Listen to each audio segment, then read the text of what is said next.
phúc mẹ bằng tặng ác này ngày nay ông mình đường anh mới tì rai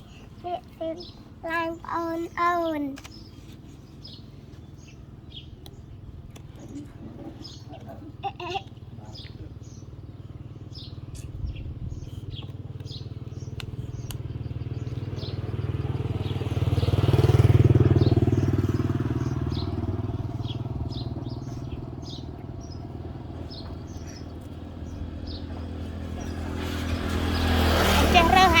khuyên sạch và loạt tổn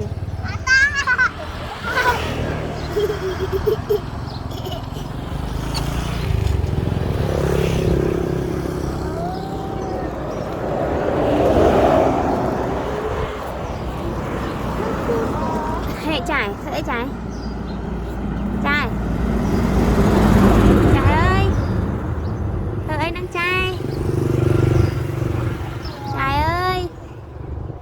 ơi chai xe lan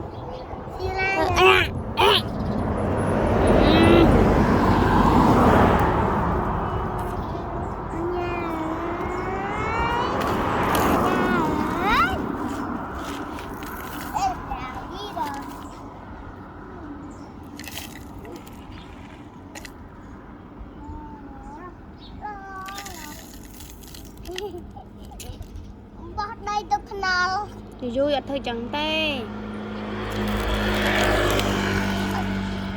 trai lên đây mến trai cha ăn hai suốt ấy ớn còn có do đi nè còn ở kia mang cho bên thoát á nè ta ai tóc nó khao vậy con trong vô mà lấy đá cói bữa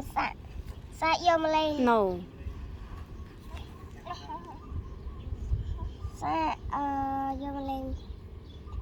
mơ viên ai cạt láng on mà vinh ôi nói bắt chuột xong á